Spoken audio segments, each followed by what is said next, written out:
Le bonheur est dans les blés, c'est le nouvel ouvrage collectif publié par Passion Céréales. 7 intellectuels ont réfléchi sur les céréales et tentent ensemble de réenchanter l'alimentation. Un moyen de remettre du sens, de la mémoire, de l'affectif dans la question alimentaire. Marc de Ferrières est professeur des universités en histoire économique et sociale à l'université François Rabelais de Tours. Écoutez son histoire, il était une fois des céréales à l'origine de l'agriculture. La première étape importante, c'est que l'agriculture naît avec les céréales. L'homme invente l'agriculture en cultivant le blé. Donc le début de la sédentarisation, donc le passage du stade nomade au stade installé qui donnera après la ville. Enfin, on ne serait pas là aujourd'hui s'ils n'avaient pas cultivé les céréales il y a 10 à 15 000 ans. C'est vrai pour le monde occidental, mais on pourrait faire un peu la même chose autour du maïs en Amérique ou du riz en Asie. Et pour le monde occidental au sens large, puisque ça se passe au Proche-Orient, cette conquête, et puis ensuite petit à petit ça s'élargit sur l'Afrique du Nord, sur l'Asie, sur l'Europe, etc. La deuxième étape, eh bien, c'est le fait que ces céréales, dans un premier temps, elles sont consommées de façon relativement simple. C'est des galettes, c'est l'ancêtre du pain, des bouillies, des gruaux, des choses de ce type.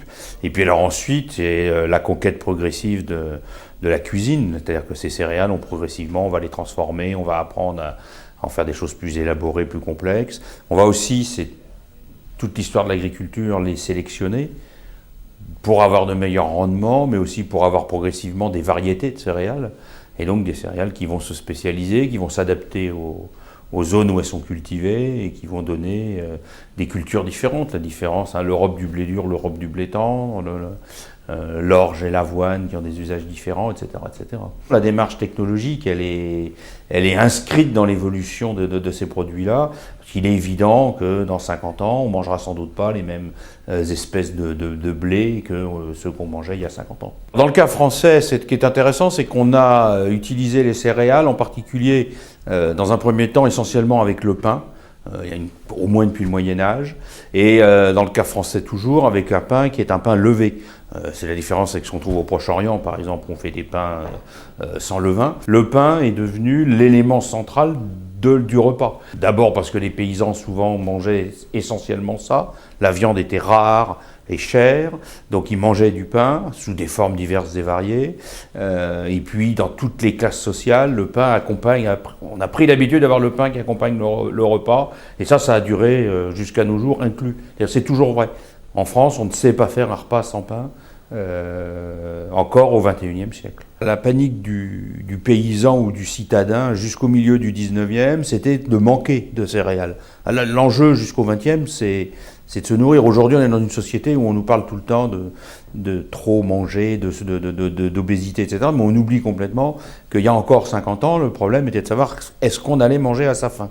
Et la céréale était au cœur de ça, d'où les révoltes frumentaires, quand on avait peur ou quand on manquait.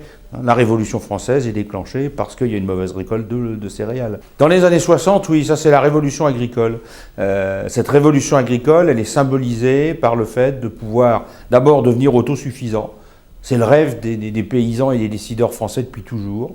Et ça, ils vont réussir à le faire avec la révolution agricole des années 55-65, en gros, où la France va devenir non seulement autosuffisante, mais un des plus gros exportateurs mondiaux de produits agricoles. C'est le fameux pétrole vert de la France de Giscard en 73-74. Donc là, il s'est passé quelque chose qui était une rupture dans l'histoire de France. Le fait qu'on devienne excédentaire et qu'on puisse participer à nourrir le monde. Et les céréales sont au cœur de ça. Un des produits qu'on exporte le plus, ce sont les céréales. C'est le choix qui a été fait dans les années 60 de l'agriculture productiviste. Ce qu'on lui reproche aujourd'hui, mais qui dans les années 60 est une vraie révolution. L'agriculture française devient une agriculture ultra-moderne et productiviste. Et ça se traduit par le fait d'avoir des rendements prodigieux qui sont parmi les plus hauts du monde. Et l'agriculture française se retrouve à ce moment-là devant le modèle américain.